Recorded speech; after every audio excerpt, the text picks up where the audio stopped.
welcome to Capital City Comedy Club. Before we get started, just a few announcements. Please take this time to quiet all cell phones, keep those table conversations down, and also remember that heckling is strictly forbidden. We also enforce the 2-item minimum per person in the showroom. And now, please help me welcome to the stage. He's your host all evening long. Give it up for Matt Blake.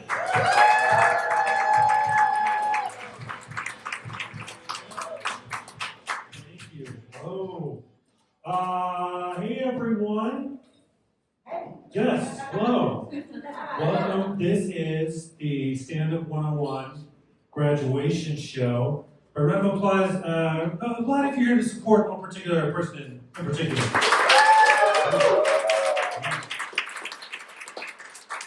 Did anyone just hear? Did anyone just show up? Yeah. Nice. Just some strangers want to do something fun after eating at California Pizza Kitchen while you're here. No, look, it's Thursday night. We could be doing other things, but instead we're here. We're supporting our friends. We're in the domain, right? We're taking back the night. So have a round of applause for yourselves for coming out, for doing it. You're my only front row person. I'm going to need a lot from you tonight. Just a lot. You are the one person I want to give the our City Hall whoop if you want to. Everyone else, no? No? I don't want to. What did I do? Okay. All right. Yeah. Hey. So my name is Mac, and I'm going to host this show, and also I taught this class. And I'm going to talk about it for a little bit, do some jokes, and then we're going to bring some people up. Does that sound okay? Yeah, so this is a 6-week class, and you know, it's people that take it. Some of them, they, have some people have some comedy experience. Some people have never been on stage before. Some people want to maybe keep doing, comedy actors. Some people are just, looking to cross something off a bucket list or whatever. But it's a really fun class, and people went from, having basically a blank page to now full sets, and it's very exciting. If you know someone who's in the show, you should be proud of them, no matter what happens up here. Look, because there's going to be some things said. You might not want to make eye contact with people afterwards. It's going to get personal, maybe mortifying. No, no big deal. And if you're a person who took the class and started it and you didn't finish it, you know that you're a scum to me. You're not here tonight. No, it's a fun time. Yeah, let me ask you this, because I know some of you are here to support a friend. Round of applause if, I'll say, you have not been to a comedy show maybe ever. Oh, we're all vets, huh? We're all comedy vets. Who hasn't been to a comedy show maybe like over a year? We're just stand-up veterans, huh? All comedy heads. Okay, that's good. Because, I've done about 5 or 6 of these grad shows, and, all the crowds have been really nice, right? They know, like, if they're not people don't talk, it's like, the comedian asks you a question, of course you can respond. Clap or whatever. If someone asks you a question, I don't want to see your fucking hand raised, that's terrible energy. I've only had a problem one time in a show, and it was, this guy was like basically kind of answering the person on stage. Like she would tell a joke and he'd be like, you get that right? And then tell a joke and be like, yeah, tell us, but it was his own daughter. It was like his daughter. He was like, she ain't kidding, folks. And it's like, I had to go up to that guy and was like, hey, sir, just no talking. Sir, could you get down? Sir, shut the fuck up. And I was like, so I almost had to like yell at someone's dad. So if you're a dad, come on, dad, don't make me yell at dad. I'm a dad too. Dad to dad, don't make me yell at a dad tonight. I feel good. I got a big dad. I don't want to make that. Okay, that's good. All right. The pool. Any questions about anything? You can ask now. Yes. When does the next class start? When does the next class start? It's the last one ever. No, I don't know. They're going to start up soon enough. There's a couple different nights they teach them. Check the Cap City website for more information. There's not a mailing list. Maybe there is, I don't know. Soon, ask a friend. Oh, I turfed out on that answer. Anything else? I'll add one more question. Usually there's not a Q&A portion before a show starts. More Q&A. No, good, all right. I'll talk to you for a little bit and we'll get this thing started. I think, right? Let me check my little notes. Yellow audience, done. Okay, cool. I got a kid. I'm a dad. He's 5 years old now, and it just happened real fast. Like he was, when the pandemic started, he was 0. I know he's 5. I know the math should work out, but it somehow doesn't. And a couple of days, after we got him, I never know what to say there because I don't want to be like, we had the baby, because my wife said all the work, I'm not trying to like steal her valor. But if I say like, she had the kid, it sounds like I'm distancing myself, right? Like I'm going to go out for another vape cartridge and never come back. But a couple days after we, I don't know, fucking found him in the woods, we took him to his first pediatrician visit. And pediatrician comes in, very nice, we say hi. He looks at my kid, and he immediately says, he goes, don't worry, which right away, wow, I wasn't until this very second. He's like, don't worry, those puffy nipples, they usually go away. Cool, tight. Okay, great. I did not even know that he had puffy nipples. But you thought it was going to be the first thing out my mouth. And he comes and I'm like, all right, enough of the chit-chat, doc. What are we going to do with these puffed up nips? We did a very specific gender reveal party, and I don't remember titty baby being an option. We need to test him. Does he have the titty gene? All right, figure it out. Does he also have that lib gene? I heard about on Fox News. Is he a genetic lib? Also, does he have the X gene? Is he immune like Wolverine the X-Men? Is my baby a titty lib Wolverine? Tell me, doctor. I think titty lib Wolverine actually showed up in the third Deadpool movie, which is very exciting. Okay, so that sounds like something that a conservative person would say to own the libs, like, you want your baby to be titty lib Wolverine. Yes, I fucking do, actually. That sounds amazing. As long as they're happy, right? And also they can introduce me to Gambit. That sounds like a fun time. That joke's for no one. Okay. But then, pretty soon after he was born, we had to go back to work. And we had to take him to daycare, which was terrifying. Because it was like, hey, here's the most important thing in the world to me. Why not? You got it from here, complete stranger. LOL. And so, but his daycare would send us updates, what he was up to during the day, and they would send a photo. And no matter what he was doing in the photo, they would leave a caption that would relate to the photo to a developmental goal. And I was kind of stretching from time. They had a picture of him. My son, his name's Colby. They had a picture of Colby sticking a pacifier in his eye. And it was like, oh, Colby's working on his hand-eye coordination. Is he? Seems like he doesn't know where his mouth is, right? And then one day, he's about a year old, and it's in a photo of my son Colby, just relaxing, just cute as hell. And another kid, Wyatt, was laying on top of my son, using my son like a pillow. And the caption was, Colby's taking a break. Wyatt is working to learn the word gentle. And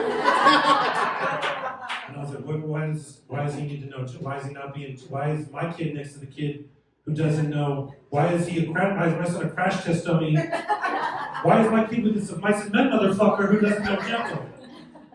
It's like the updates keep coming. It's like, oh, Colby loves animals. Wyatt knows how to punch with a closed fist.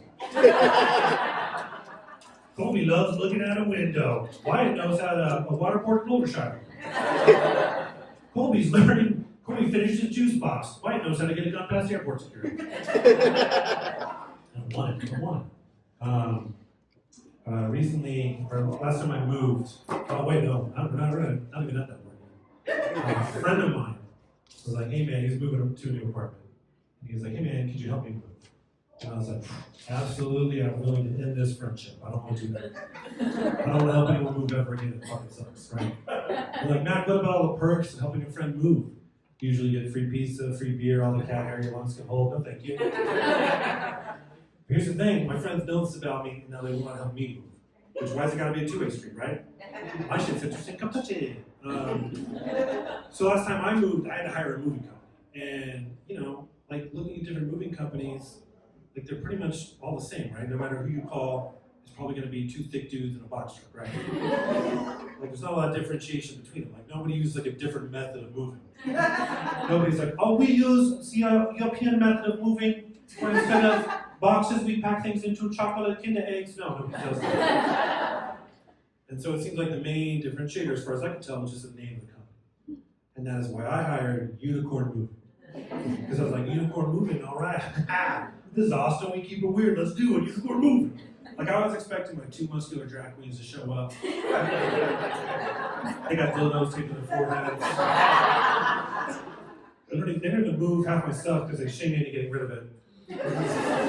They're like, Mac, do you want to move this couch to your new place or back to the 1970s where it's from? And I'm like, oh, throw it away. Can we dance? No, spoiler alert, unicorn moving. Just two thick dudes with box truck. There's one company in town that based on their name I would never hire, never. Even if they're like, hey man, we'll move you for free. No, get the fuck out of here. The name of that company is College Hunks Hong Jump. Yeah. Some hunk heads in the crowd too.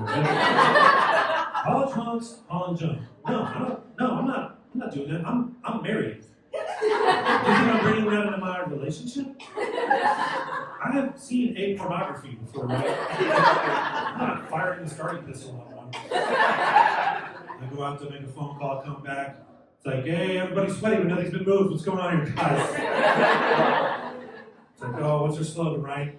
Well, we'll move your house, fuck your spouse? No, thank you. Bring our truck, make you cut? Not my scene. Not my bags. Hey, I got an important question for you guys. You ready to start this show? Small and mighty. Usually, look, now that energy was alright. I'd say B-. But look, we're a small but mighty crowd, so I'm gonna have to ask you a favor. I want, let's get the energy up a little bit. I don't even want A, not even A energy. I want that secret letter above A that only Freemasons know about. Zap talk. You guys know Zap talk? You guys know Zap Freemasons? Okay, so let's get I'm going to introduce the first person. Let's kick it up to Zap talk. You guys ready to start the show? Please welcome me, Bryce McMillan.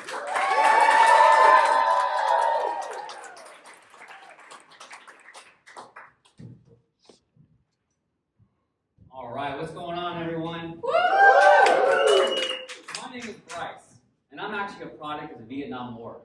You see, my granddad was the American soldier that went over to Vietnam, and he wasn't a good soldier.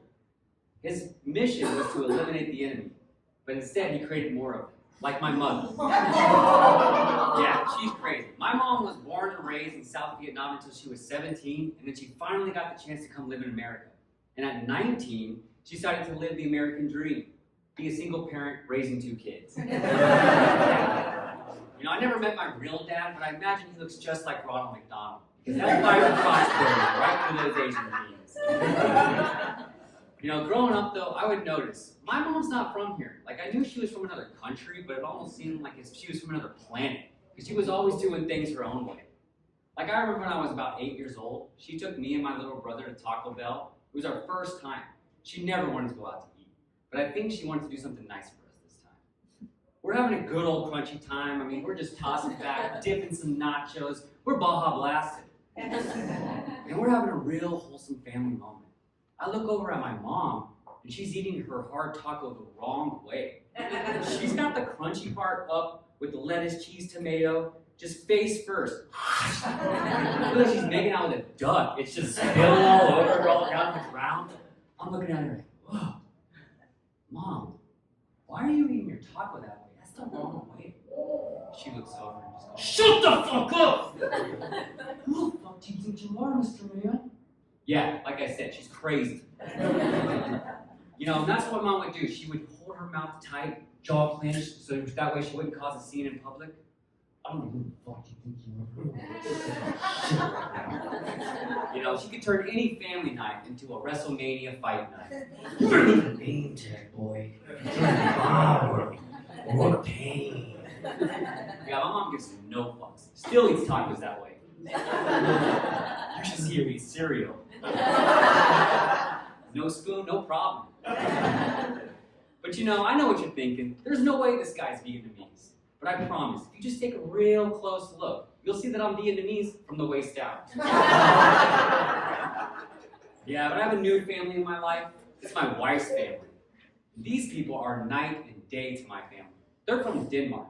And if you don't know where Denmark is, just Google it, and you'll see that it's been voted the happiest place to live in the last 20 years. They go on bike rides on a Tuesday. They do picnics in a park. They even say I love you to each other. Who does that? I'm actually trying to learn a little Danish myself. I want to communicate with their parents. They speak perfect English, but every time I come around, they want to speak Danish. And I know they're talking shit because they're looking right at me. It's all right. I've learned a phrase, "Jel elsker deg." And in Danish, that translates to, "I love you." I say that shit all the time now.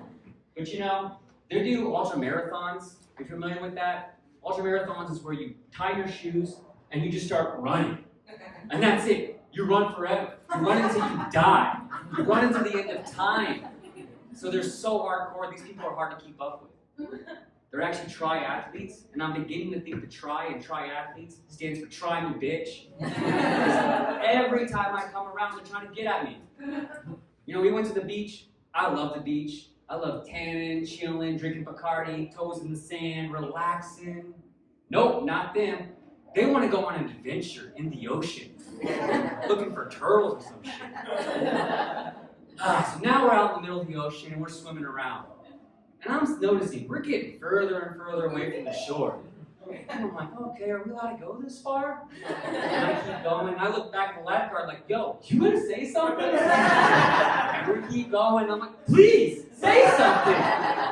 God, so now we're on the other side of the planet. We're in the deep blue sea, and we're vulnerable. I look over at my wife's mom, and she's doing this. What the hell that is? I look over, and I see there's a shark. Now, I come to find out later, this is the international sign for shark. Like, why are we trying to be quiet for the sharks? Why are we doing sign language? Are we afraid that we're going to trigger the shark? That's what you're supposed to do when you see a shark. I'm triggered. I scream, "Shark! Every man for himself!" I even push my wife down and I beeline it to the shore. Oh man, and I turn around and they're all laughing at me. Her mom's like, "Oh, Bryce, it's it's a black tip shark." Listen, I'm not prejudiced. Black tip, white tip, yellow tip, they're all trying to kill me. But you know, it's not all them. I have a lot of fears in life, and I'm trying to get over them. My number one fear is using the bathroom in public. Yeah, I wish they would just play some death metal in all those public restrooms. That way I wouldn't have to hear everyone shitting up a storm. And it would relieve some of that pressure in there. You know, have you ever been taking a shit and some guy walks in and knocks on the door, and then you say, "Occupied," and then they just stand in front of the stall and wait? God, what an asshole. You know, one time I was taking a shit in a handicap stall, and I heard the door slap, boom, and an electric buggy came flying right up to the door. Boosh! Shook the whole thing. I just see the Hot Wheels under the door, and I'm like, "Yo, man, I'm so sorry. I'm finishing up right now." And I can hear him backing away from the door. Beep, beep. I'm thinking, just kill me already. So I finish up my business. I get out. I'm like, "Yo, I'm so sorry, man. It's all yours." He says, "It's cool." Stands up and walks in. What a fucking asshole. It's all right. Joke's on him because I have crabs. Guys, thank you so much.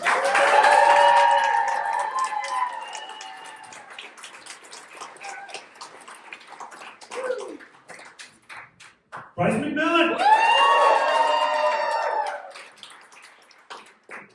Oh, I should tell you, there's a fun game we're going to play all evening long. And the game is called Keep It Going. And you can play it just like this. Keep it going! Your next comedian, please on stage, Kartik.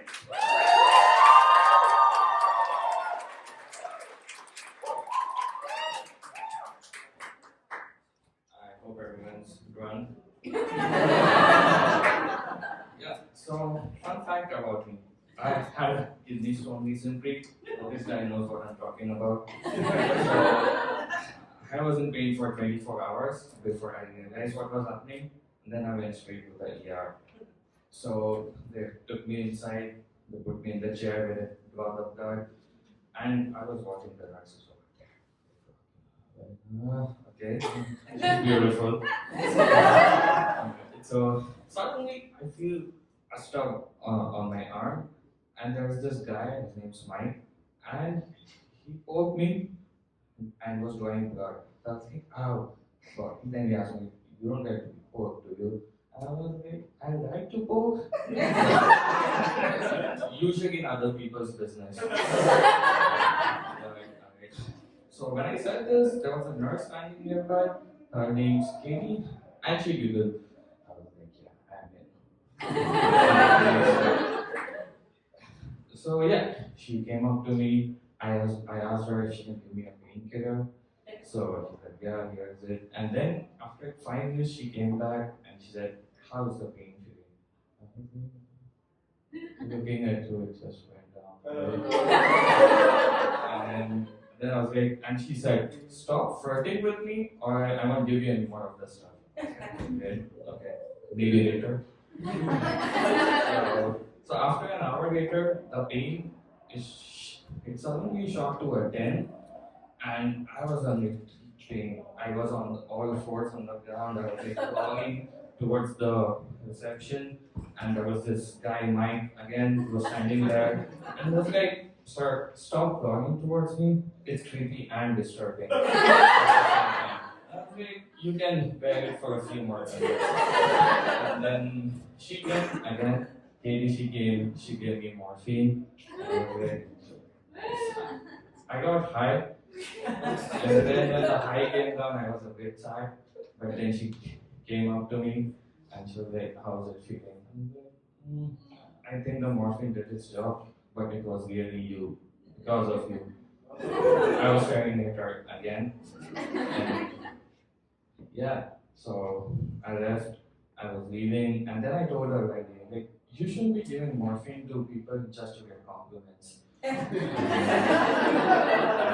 was like, can I get that bag of morphine to go? I need it for the weekend. And because my pickup game improved 10 times because of that. So, yeah. Yeah, all this happened usually because I have a bad habit of trying cheesy pickup lines on my girlfriends, on my girlfriend. So, yeah, this happens usually. I came this close to actually going out with her. Her name's Ash. But she said, I'm married, so I can't go out with her. I'm like, okay, maybe later. But, I don't discriminate. So married, unmarried, everyone's good. So, some of my worst pickup lines are, my tooth broke. Since you're a tooth fairy, can we do some pillow talk tonight? And the other one, I'm moving places, so there's a sale at my house. Clothes are 100% off.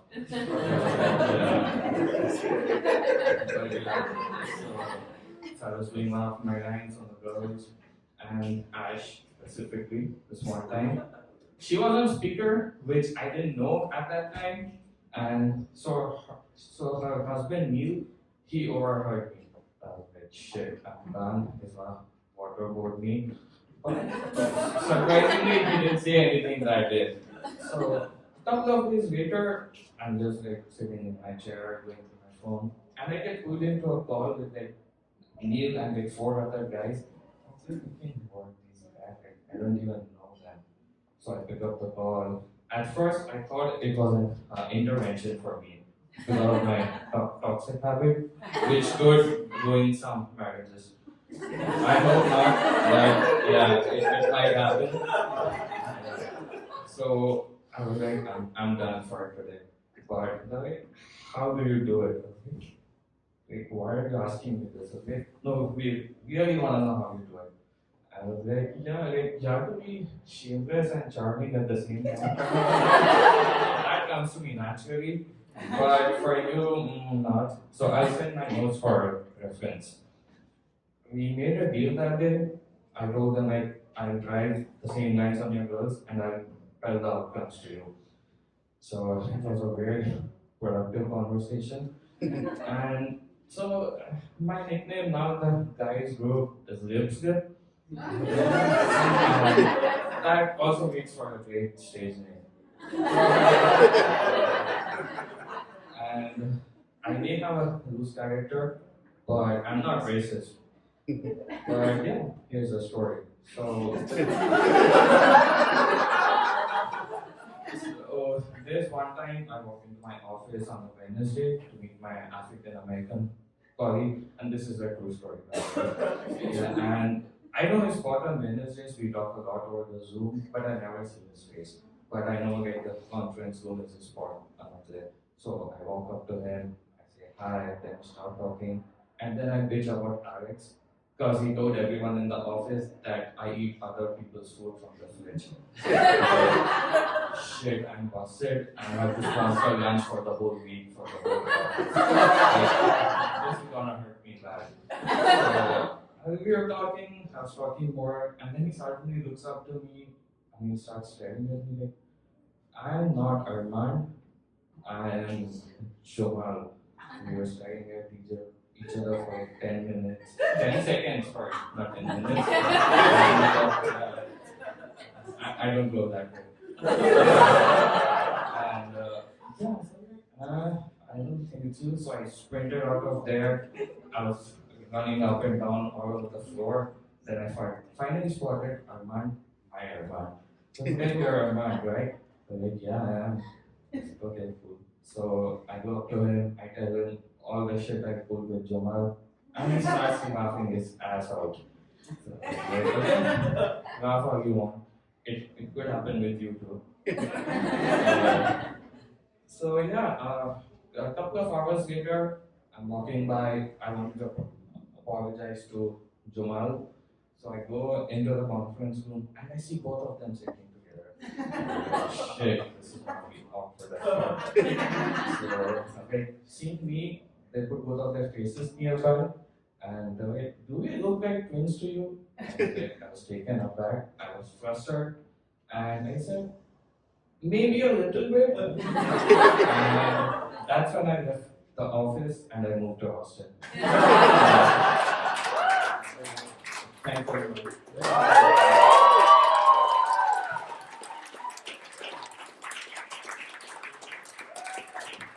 Kartik! Oh, keep it going! Please on the stage, Quay, Evans!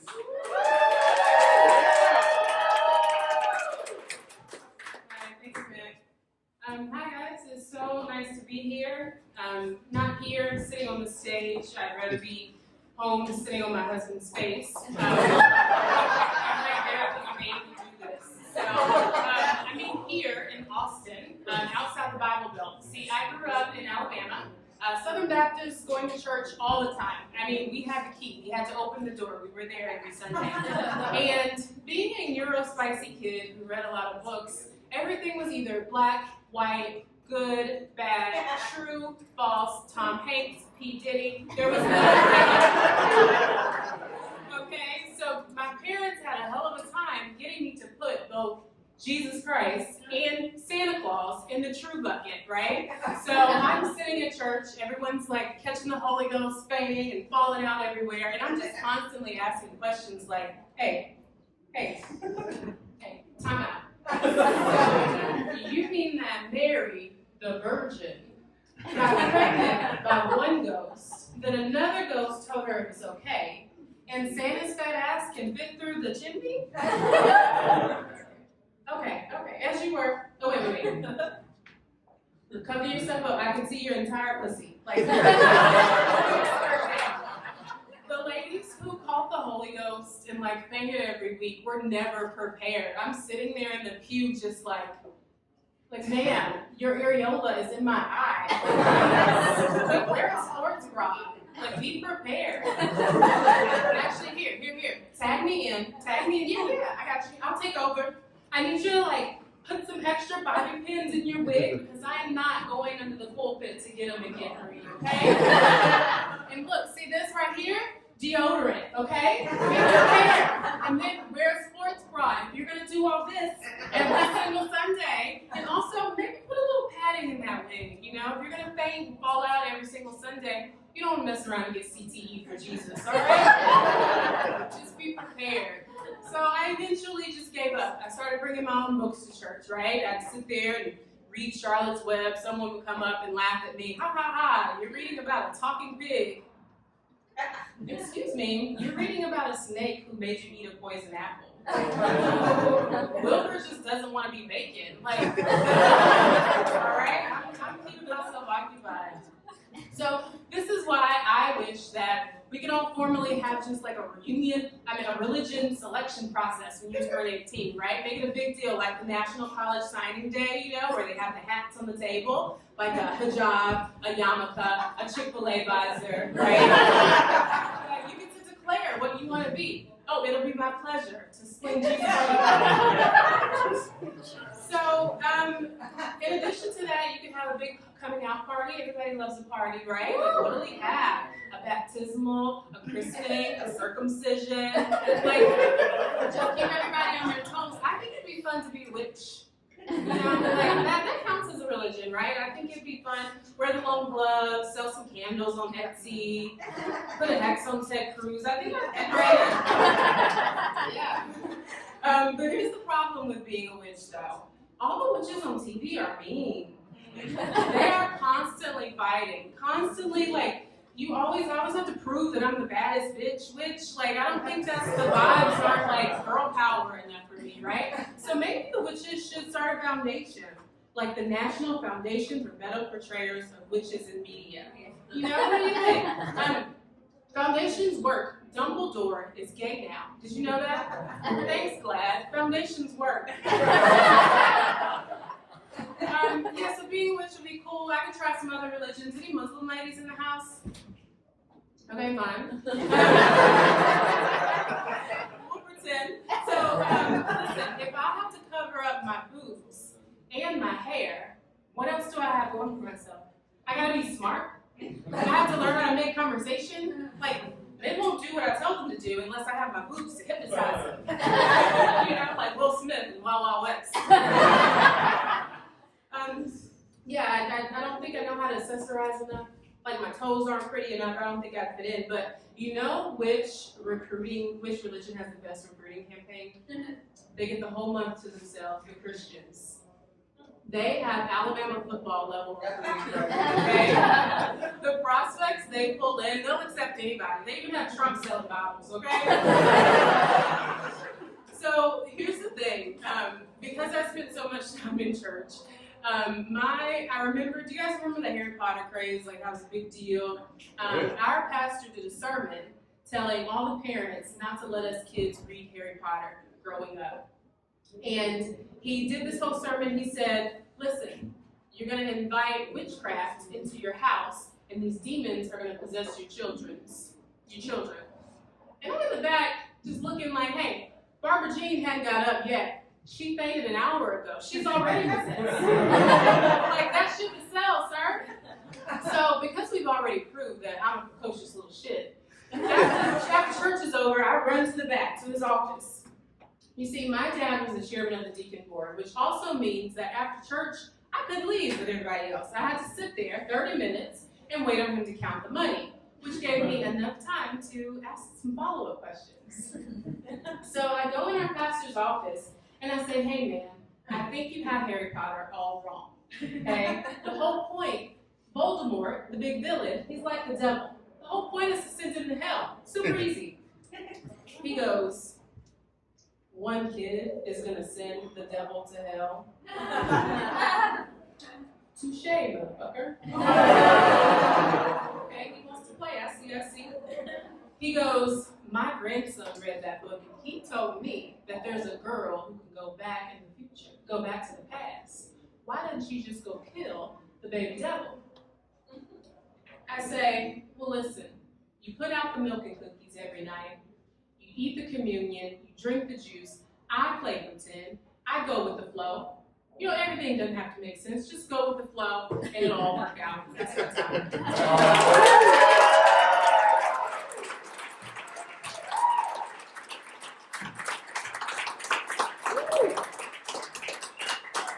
Quay, Garrett, Emily.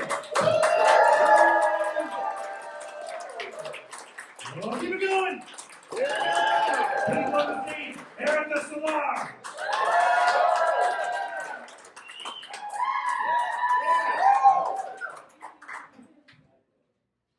So I think farts are fucking funny. You know, I might be 32, but I'll still fucking laugh at a good fart. So I fucking hate whenever I'm having a serious conversation with like the elderly, you know, like the generation that doesn't die. And we'll just be having like the most serious conversation, and all of a sudden they just let out like the nastiest, like wettest fart ever. And you're trying so hard just to like, you know, keep a straight face, like, yeah, Susan, I'm really sorry that all your kids are dead.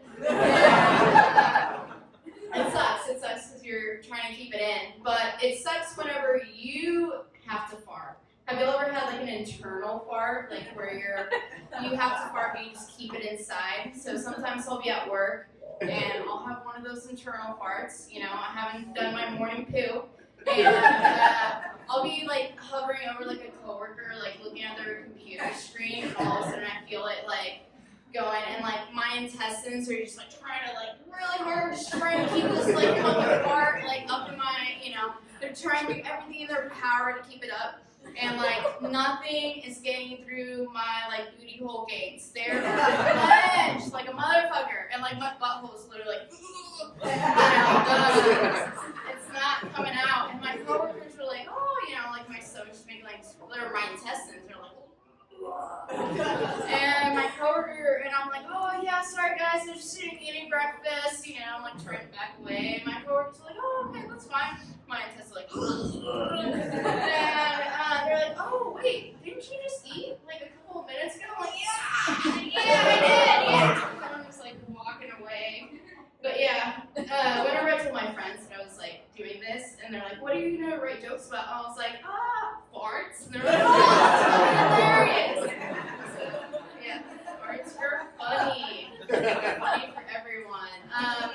So, you know, a lot of women in this country, they are experiencing body dysmorphia. I too experience body dysmorphia. I feel like I am a 6'4" middle-aged white male. And it really does suck. I'm just overly confident sometimes. I'll see a dude, and I'll just like size him up. I was like, I can fucking take you, motherfucker. I'll go to the gym. I have like this weird like fucking hero fantasy where like some guy's gonna like break into like some bank or like some building, and he's gonna like shoot everybody up, and I'll like go and like save the day and I'll like beat this motherfucker up. And I don't know why I'm that confident, honestly. I've never been in a fight. I've never even shot a gun. I've never even been divorced. Like I don't even fucking know where this fucking confidence comes from. But yeah, I'll be at the gym, and I'll go to like the weight section. You know how they have like the mirrors in front of the weight section, so I'll be like at the weight section, like, and I'll look for the biggest motherfucker there, and I'll make direct eye contact with them, and I'll be fucking just like lifting my weights, and be like, yeah, motherfucker, yeah, I'm gonna fucking take you down, bitch. And like as I lift my like 10-pound dumbbells, and this guy, you know, they'll have like a scowl on their face, and they're probably just like thinking like, oh, like I wonder if I have enough ground beef in my fridge, or like I wonder if my calves look good, you know. And they're like, when did they let little high school kids in? Like, high school kid like staring at me, you know? But yeah, confidence, dude. These fucking white males, it's their time. I mean, they've had their time for like 60 million years, but you know, it's all about confidence. I don't know if you know Lana Del Rey. She just got married to this like alligator tour guide dude. He's like very like Duck Dynasty-esque blue collar man. You know, he's like 45, but he can easily pass the 60. And I get it, Lana. I fucking get it. I get it. I've lived in Texas all my life, and I see these like blue collar men. You know, they for a fact they have a boat. You know that for sure. You know, but they're like all down and dirty. You know for a fact these guys eat ass. You know it. He's roll around the mud. He eats ass for sure. I get it, Lana. I get it. But yeah, white men, confidence. That's all you need. Also, you know, I work a job where I'm on a computer all fucking day long. First of all, fuck technology, right? Like computers are just meant for porn and right-wing politics. Like, I'm into right-wing politics. Like, nothing else. But anyways, I'm on a computer all day, and I'm like, at a desk job, and I've just noticed that my posture is just getting really fucking bad, and it sucks. It sucks. Whenever I'm like wearing heels, I feel like I'm all like fucking sexy, But I'm actually like Conor McGregor, just like how he like walks around, but I'm like just like crouched around and my shoulders all like hunched over. But it's good. I'm slowly like morphing into like mutant ninja turtle, like getting a little like hump. But it's good. Anytime I get tired, I'm just like, press on my little hump. You're just like, But yeah, it works. It works. But anyways, my friend is coming up next. We've been best friends for 10 plus years. Our wife is over there. She's sitting down. But yeah, thank you.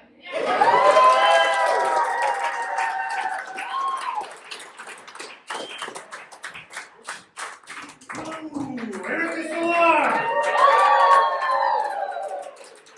So much water here. I'll return it. No, I got it. It's one of my many duties, water return. Keep going. Please keep it going. Next to me, Stephen Powers.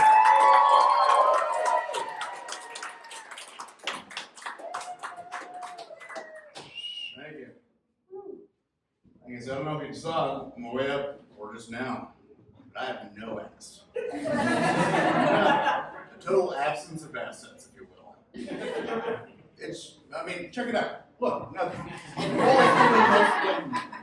I would love a dunk, but it's not gonna happen. But it wasn't that big of a deal. My dad didn't have one, his didn't. I just figured that was the way of the game. And unfortunately, no creep came up to you at some point and pointed out that I did not have a butt as a child, because that would have been a whole. But as time goes on, people get to high school, they're all blossoming in beautiful and mysterious ways. And I blossomed as well. I blossomed in every way except for the bid area. And that's when it became apparent the problem. I started getting mocked relentlessly. There was one smartass that came up and he said, "Hey man, we need to settle on a boat.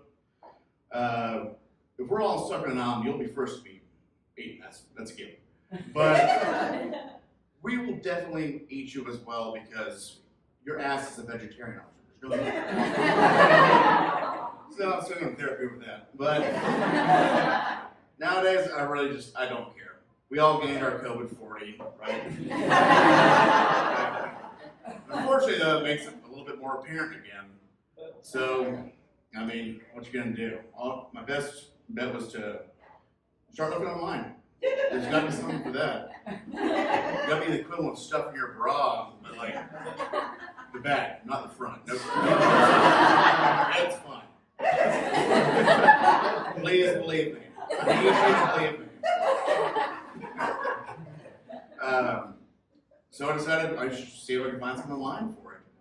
Problem is, you do not want to Google that on your phone. You do not need Google to know that you've searched for a fake ass, because you'll get the most horrifying ads for the rest of your days. Yeah. So I did the next logical step. What we'd all do. I went to the public library. And I realized it presents its own set of problems.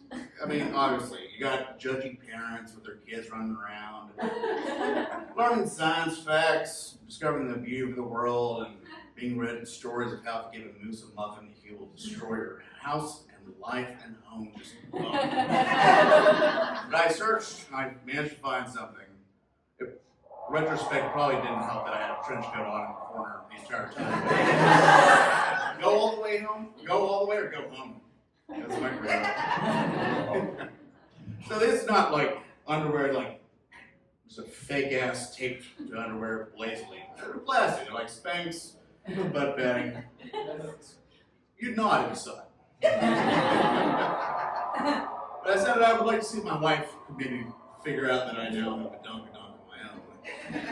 And yeah, it all started small. First time, I just went and I got in front of her, dropped a pin, leaned over like a madman secretary. Nothing? Okay. Nothing. I even went so far as to scooch past her while she was on the couch, the same way you would coming back from the bathroom on a plane. Just, oh, sorry. Right in her face. Please recognize something. Okay. I even did the Hail Mary. That's the same thing my mom would do whenever my dad wouldn't notice a new haircut from her. And I said, hey, Gary, something's different about me. What? I guess we'll find out in the end. Wordplay. Finally, I decided to cut my losses, but I wanted to maximize my Chuck Bucks gain from this entire endeavor. And I invited a group of friends over for dinner, and I told them what was happening. The situation, the failure, the disappointment. And now we're going to give it one last shot. So we're all sitting around the table having a good old time, and I turned to Karen and I said, hey, what's different about you? She knows something up because everyone's sniggering and giggling, and she said, I don't know, fine, whatever. So I turned around, drop trowel, hold! You're welcome. I was hoping for some kind of applause, cheer, anything, but earlier when she said how she didn't care about me not having an ass, what she really meant was she didn't care about me not having an ass. Maybe if I'd listened. Enough of that butt buffoonery. So, I got another problem going for me. I've got a fear of roofs. Roofs? Yeah. No, roof, yeah. Let's go roof. I don't know why. I never fell off one. Just thinking about it, Santa being on top of one during Christmas, and I don't have a backstory where my family's killed like Batman, but on a roof. I never explained why it was on a roof. But I decided to tackle this problem head on. I got a ladder, made my way up the roof. Same kind of fear you'd feel ascending it as when you're a kid going to high dive for the first time. I got up there, felt like my fears were conquered, but it was, immediately went sideways, literally. The ladder fell. I had a panic attack and I ran all the way to the end of my life. What am I going to have to wait for someone to throw a frisbee up there and I turn him into my Wilson friend? Am I also going to hope someone throws a fiddle up there so I can, sponsor a new Broadway musical? Jewish fiddle on the roof. I finally I'm going to be the person that the kids tell each other at night. That house, that's old man Power's house. He'll yell at you to get off his lawn. Not from his porch, no. Up top on his roof, frisbee his fiddle. But like 2 minutes passed by, neighbor let me down. A little worse for wear, lowered respect in general in the neighborhood. But I walked away with 3 lessons. First one, secure your ladder. That's not for me, it's the industry standard, it's written right on it, I shouldn't be bothered. Second, bring a cell phone, so if you do get stuck, at least you can call for rescue. And finally, at least this may apply for me, wear your butt pads. Yeah. Because if you're going to be stuck up there for a while, you may as well be comfortable until you're rescued.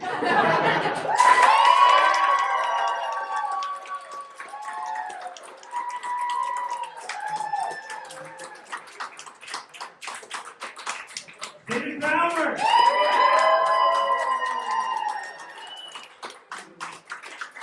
What are you doing? Please want to see Jimmy Jackson. Go to the board.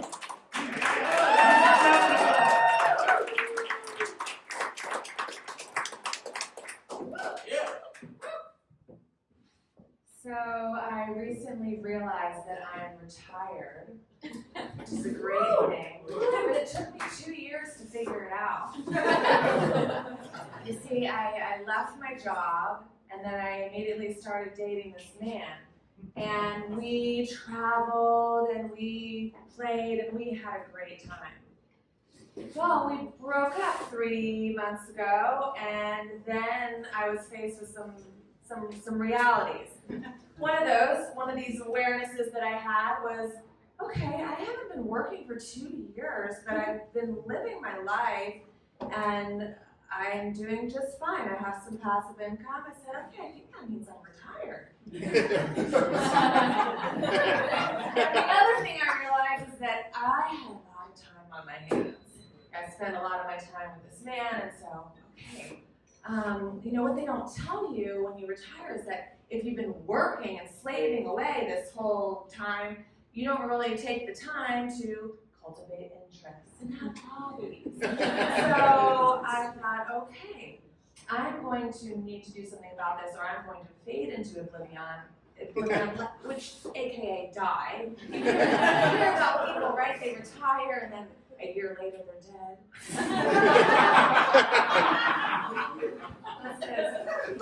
They're binge watching Netflix. They're not exercising. They're not using their minds. They have no purpose, and so they just fade away. So I said, okay, I am going to find some things to do. So I am learning how to tango. I am taking a comedy class. Let's see, I want to learn how to drive a boat.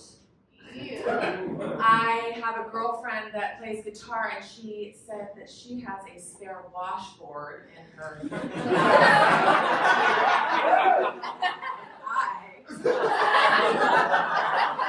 I really am going to give it a try.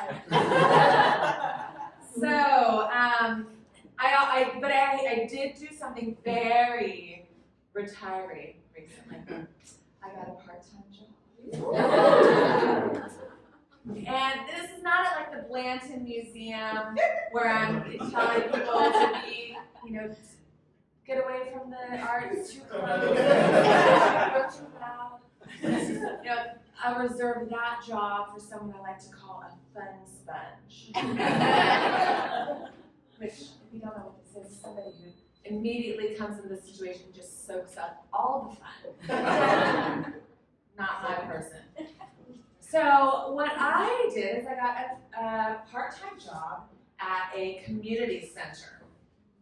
I am welcoming guests, checking them in. I've got a name tag.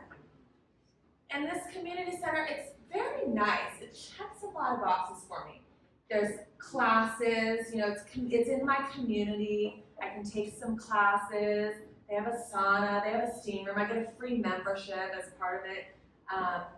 And they also have posture and mobility classes, which I think in this aging, some of the things I need to keep aware of. I want to keep my temple, this going because I want to find love again. I want to be married again. And but I realized recently that I think I've been overcomplicating it. I walked into this convenience store the other day, and I overheard two sisters talking in the back, heating up something. She says to her friend, "Girl, you don't know how to microwave?"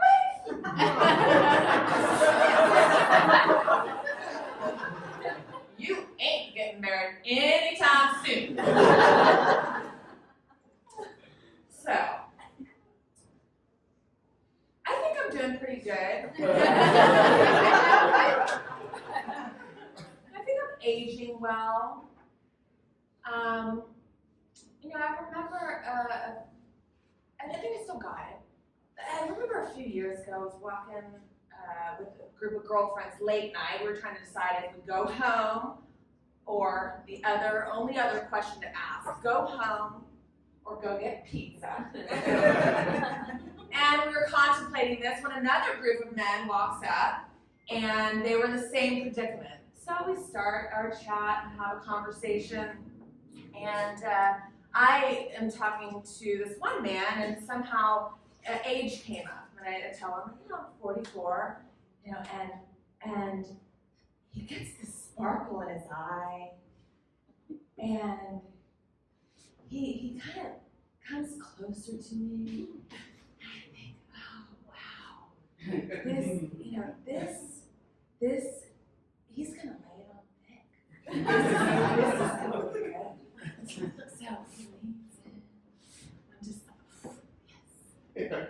My mom is 44.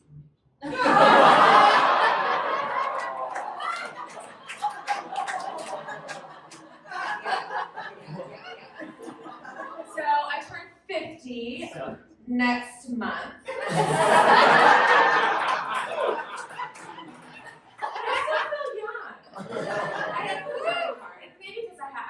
Younger kids still, so you know, they keep you on your toes, and it can be stressful too, because the first 7 years, I want to say, at least 7, you guys could probably verify this, you're on suicide watch.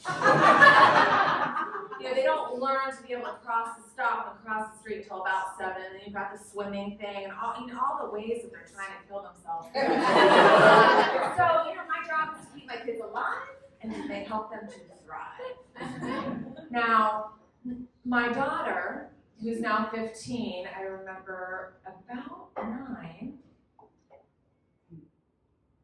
I remember when she lied to me for the first time. Now, this was a rather benign lie, but are any lies? So she tells me a lie, and you know, it's like I brushed my teeth, but she didn't. Okay, something benign. So in that moment when I realized she had lied to me with a completely straight face, nothing, nowhere, you know, if I didn't know that there was the truth out there, I would have thought it was the truth. And in that moment, fear came over me, and my mind, and she is on a corner, sticking a needle in her arm, and I was beside myself. Because that's what happens. You think your kids, like, one lie is going to go to the ends of the earth, and then they're going to be all messed up. So I am happy to report that my daughter is doing just fine. She is thriving. And to that end, I think that it's very important for my kids to see me thriving. And that is why, you know, I'm doing all these things that I want to set a good example for them. And I was looking in a continuing education catalog the other day, and a cooking class caught my eye, and it was healthy, microwavable. Maybe I'll get that tested out.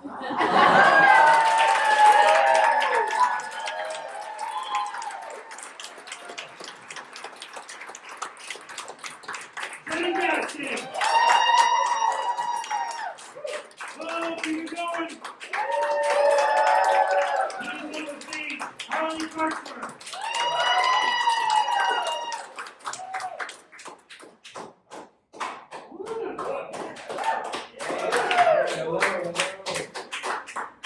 All right. So I used to work as a bellman at a hotel in New York City. And the hotel had a rooftop nightclub. And one night the rapper 50 Cent pulled up. That's right, top-selling musical artist of 2003. Rapper 50 Cent. At first I was excited to see him. I was like, D, Mr. Cent. Nice to see you. How you doing? Welcome to the hotel. You told me that night you had plans to be in the club. I was like, yeah, that makes sense. He told me you paid me $60 to keep an eye on his car. So I watched his car all night. Into the night comes, he walks out, walks up to me, walks right past me, gets in his car and leaves without paying me. It's ironic his name is 50 Cent because that's 50 cents more than you gave me. 50 has a song called I Got Money, and the chorus goes, I got money, money I got money, money I got. And I can't help but feel like he's rubbing it in my face.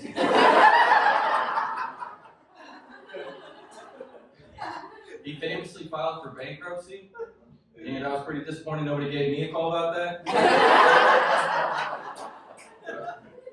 One of the sadder aspects about 50 having to file for bankruptcy is he really had to cut back on the number of bulletproof vests that he was buying. He's got the one bulletproof vest, he wears it for every show, and at the end of the night he's got to run right home and throw it in the washing machine. 50 has another song, it's called Pimp, and the chorus goes, I don't know what you heard about me, but I'm a P.I.M.P. And apparently P. Diddy did not get the memo, but that is we're not really supposed to do that.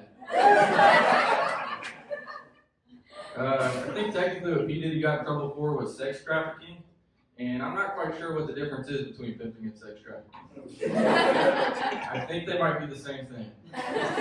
But it definitely seems like pimps are having a much funner time.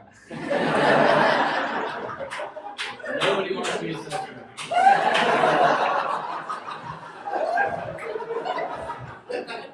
I've never heard any songs that are like, I don't know what you heard about me. But I'm an S-E-X-T-R-A.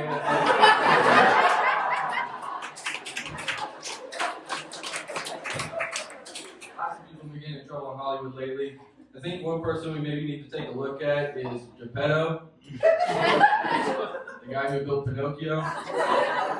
Don't you all feel like the name Geppetto is a little spot on for a single old man whose passion project is to build a life-size young boy?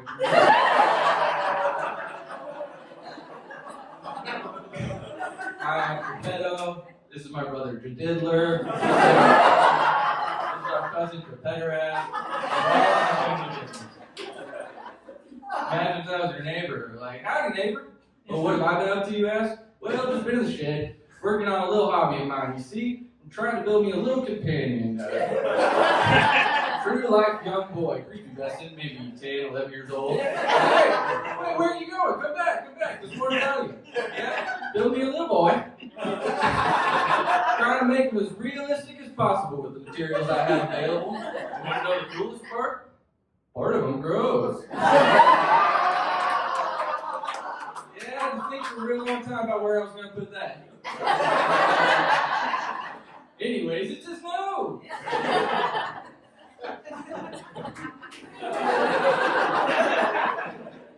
So I don't know if y'all are familiar with Mudang. For those of y'all that don't know, Mudang is a 3-month-old pygmy hippopotamus who is currently living in a Thailand zoo. And she is taking the internet by storm. She's the it girl of the moment. She's an idol. She's an icon. But I, for one, am worried about Mudang. I've seen the effect that the entertainment industry can have on child stars. How long is it before it's a washed up Mudang? We all know what the headlines will be. Extra, extra, read all about it. Mudang terrorizes the set of Dr. Phil. Extra, extra, read all about it. Hungry, hungry hippo, Mudang develops eating disorder. Eat some, Mudang. Extra, extra, read all about it. Mudang starts dating Pete Davidson.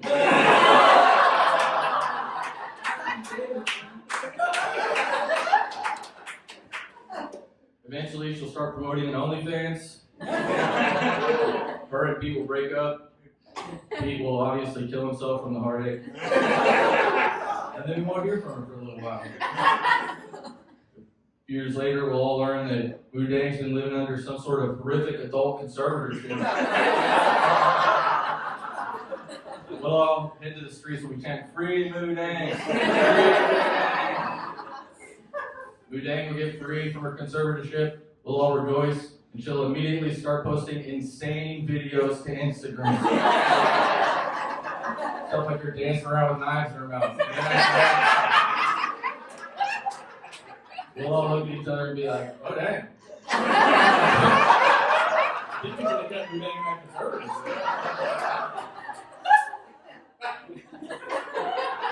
Speaking of Boudin's anti-Semitism, I am half Jewish, also known as Jewish-ish, also known as a semi-Semite. But I've actually been looking into the process of going full Jewish. To convert to Judaism is a pretty formal process. Step one, you got to create a budget. In order to have a sound financial footing, you got to know where your money's coming and going. You got to be able to have money left over at the end of the month to invest. If you never invest, you won't be able to achieve the Jewish American dream. One day, grow old and jump into a pile of gold coins like Scrooge McDuck. Step two to converting to Judaism.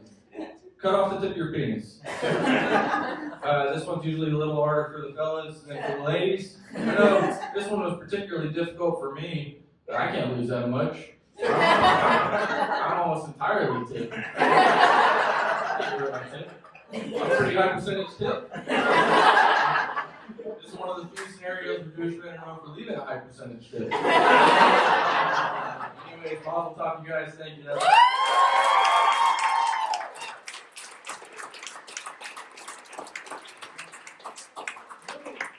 Harley Transfer!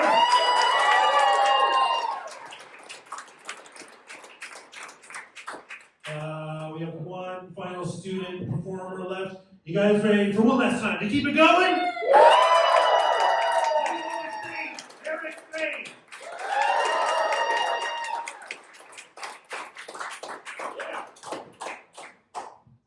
Hello. Any of you have a beard? No, I'm just kidding. I'm just fucking with you. It's awesome. We all have beards.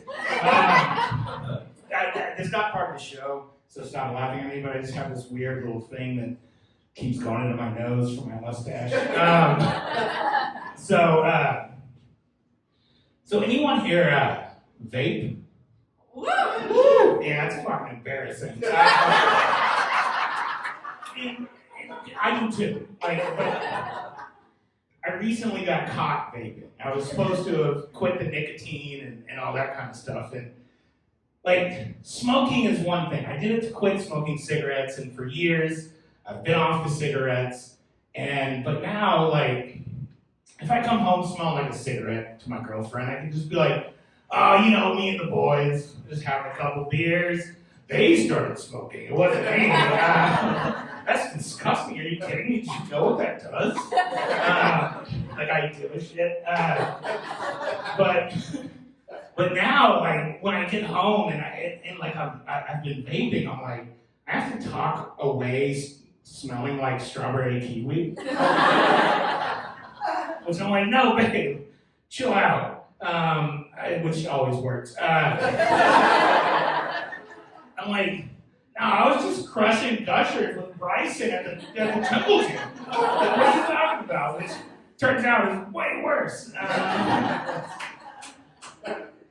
I am you could probably tell by my appearance that I am a blue collar guy, and I work in a blue collar shop. And one thing I've learned is that the generational feud with blue collar guys is insane. Especially Gen X versus Gen Z. I don't know if it's an alphabet problem. No clue. But Gen X hates Gen Z. I have one guy I work with in particular, and he's just like, my son is just a lazy piece of shit. I'm like, well, first off, it's your son. And then he goes, you know what he wants to do for a living? And I was like, well, tell me, because I don't have a choice. He goes, he wants to be an influencer. I was like, all right, well, I don't know what to tell you. And he's like, he's just lazy. He just wants to sit around on the internet all day, and he has no motivation. I'm like, you fucking raised him. What do you want me to do about it? And he's like, well, my daddy, he worked 70 hours a week to put a roof over our head. I was like, well, your dad's a shitty roofer. I don't know what to do.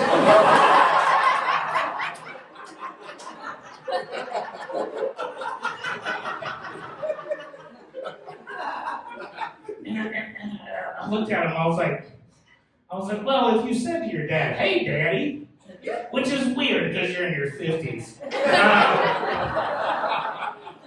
Hey, daddy, would you rather spend 40 years in the coal mines and handling mountain cancer and then die 3 days before retirement? Or would you like to have some drunk girls on 6th Street if they do butt stuff? They're gonna pick butt stuff every single time. Jesus, I don't get it. Speaking of butt stuff, I recently had a colonoscopy. I'm 40, even though I look 48. But I just had one, and it's fine. Like, I get it. Like, everyone's nervous about, like, is it gay? No, it's not gay. You're asleep. Everyone knows. Not gay.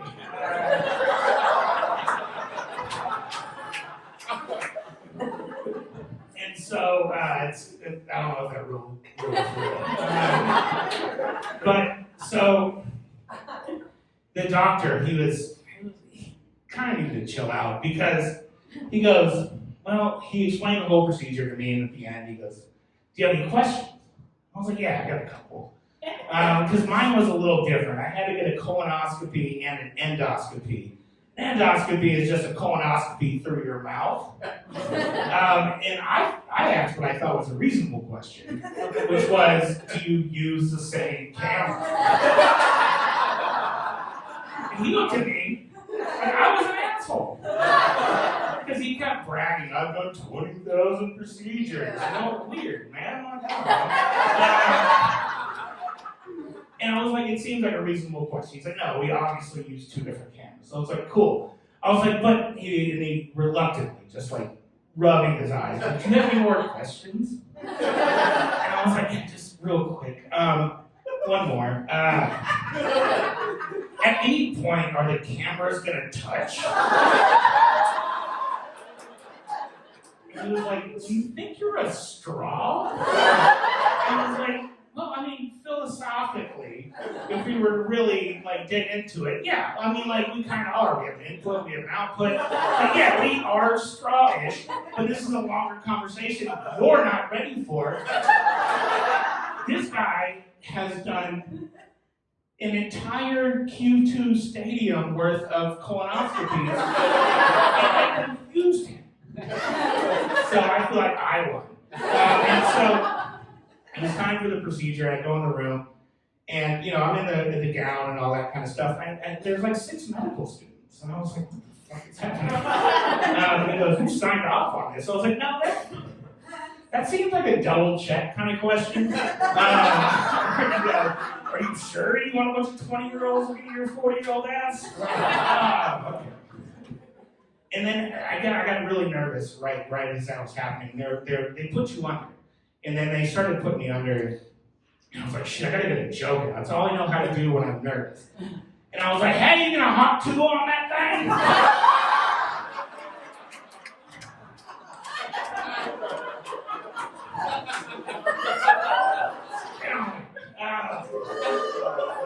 And and all I heard as I was going to sleep was, what did he say? Apparently medical students don't have time for that bullshit. And so it all went really well. It was great. It wasn't great. I was asleep, so it's fine. And then I go to the office and I get he's giving me the results. And what he doesn't prepare you for is he puts it on a fucking jumbotron. So I just have my entire asshole on a jumbotron. And I'm like, hey man, just turn your MacBook around. Like, it's fine. I'll get it, I promise. I'll just put a little red circle around that part. And so, and he started going through it in a weird way, and it almost felt like vacation photos because he's going through different slides. And he's like, oh, here we are at your small intestine. It's beautiful. It's lovely. And then, oh my gosh, your largest test, you should have seen the sunset. It's like, here's my wife in front of your hemorrhoids. I think we're good. So, yeah, but that's my time.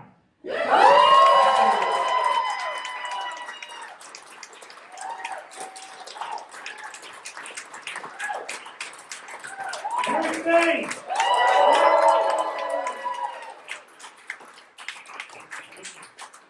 Oh my goodness, guys, how about a round of applause for everybody who's talking about?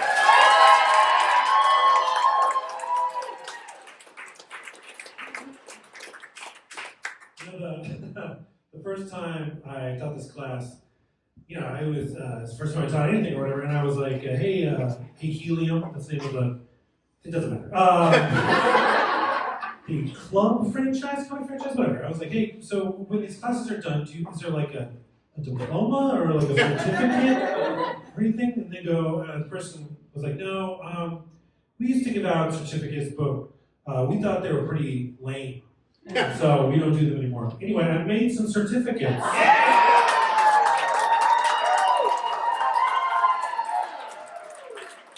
Congratulations, Bryce McMillan.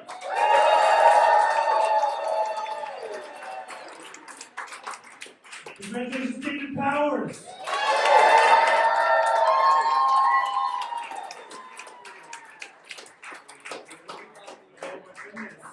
That's a keeper. Congratulations, Kartik.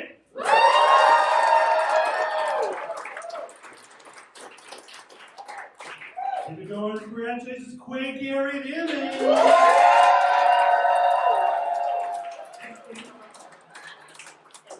I think she's still here, Jenny Gaskins. Oh, yeah. Keep it going, Kartik, guys. Erika Solano.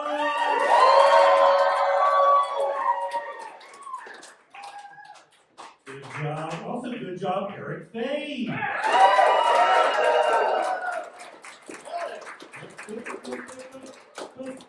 Oh, and final congratulations too. That's right, yes. Harley Carter.